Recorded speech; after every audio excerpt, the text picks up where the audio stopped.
Hello and welcome back to the Micha Podcast.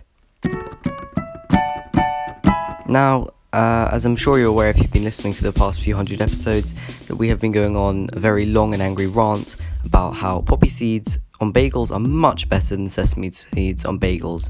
However, I do have some upsetting news. Today we will be changing the subject briefly, as I've seen a new play and I've decided to review it on the podcast. The play is Treasure Island, so please stick around if you're interested in a short review on Treasure Island.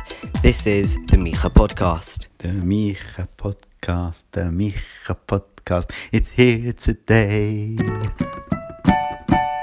Now, let's begin. I would say that the most exciting moment of the production would definitely be the moment in which one of the pirates blows himself up. Now, not to spoil anything, but yes, I am going to spoil this. I would say that this is the most exciting moment of the play. The skill that was used here was sound and set design. The pirate was sitting on a tub filled with gunpowder, supposedly. He lit a match, he threw it behind him, and then suddenly the lights around and in the stage lit up, going red and yellow. Everything went black. There was very loud sound effects and noise and music, and it was very overwhelming to the senses. And when the lights went off, suddenly the pirate was gone. We knew that he had been blown up.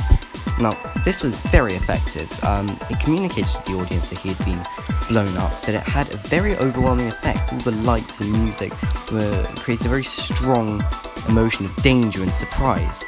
It symbolised danger, it symbolised power almost, which is a very relevant theme in the play. I think it was a very good choice to have these effects and lights because, of course, it was a truly beautiful moment. And so I congratulate the people who made this play for choosing to have those lights and sounds, as it was very effective. I found it very effective. I was shocked and scared, and I thought it was a very, very good moment in terms of set, sound and lighting. Now, in terms of set design, I would say it's probably the best part of the whole play. The set design is truly fantastic. It changes throughout the play into many different things. It's a very round, large circle with walls caving in on it, and it's truly beautiful.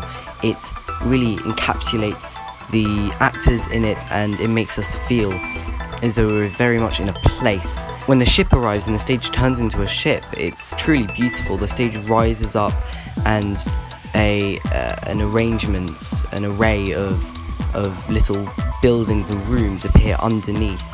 It's a magical moment. It's got a very large round of applause from the audience.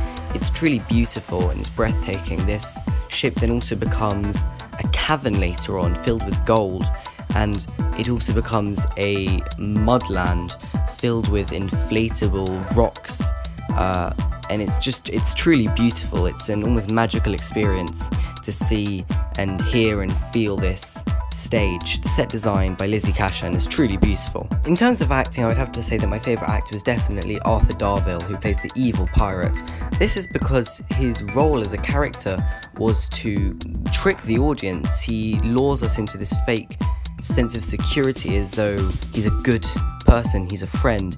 He turns out to be evil, and Arthur Darvill plays us so well. The moment where we discover that he's evil is truly breathtaking, and it's really accented even further by the fact that he is so kind earlier in the play.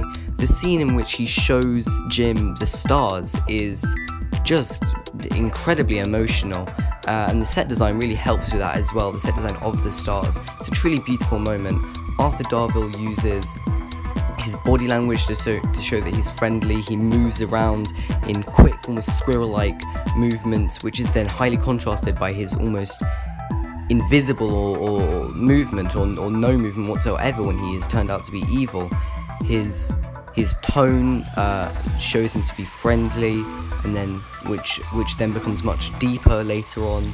It's an incredible performance, and he's very realistic, and also, I might say, very funny. Arthur Darvill has incredible comic timing, and it's something that a lot of actors strive for and honestly cannot achieve. I'd say that the design of those stars truly helps his performance. It's a beautiful sight to see.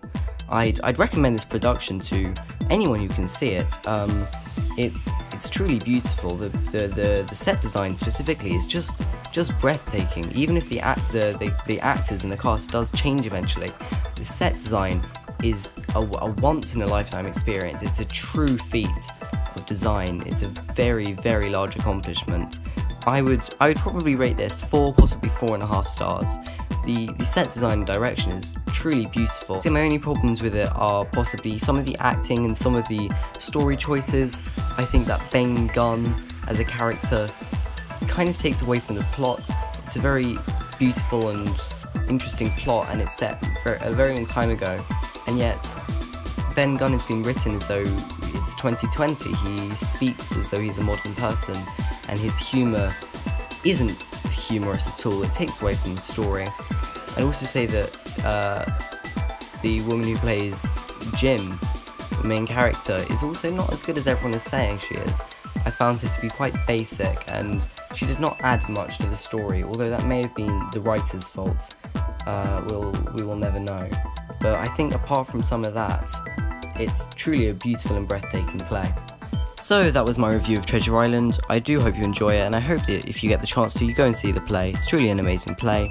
I apologise to anyone who was looking for more bagel related content, but I do promise that we will be back next week with a new episode of the podcast where I prove for once and for all that poppy seeds are the best thing on bagels and sesame seeds deserve to burn in hell for eternity. Thank you for listening. This has been the Micha Podcast, and I'm your host, Micha Winchester. The Micha Podcast, the Micha Podcast, it's here today.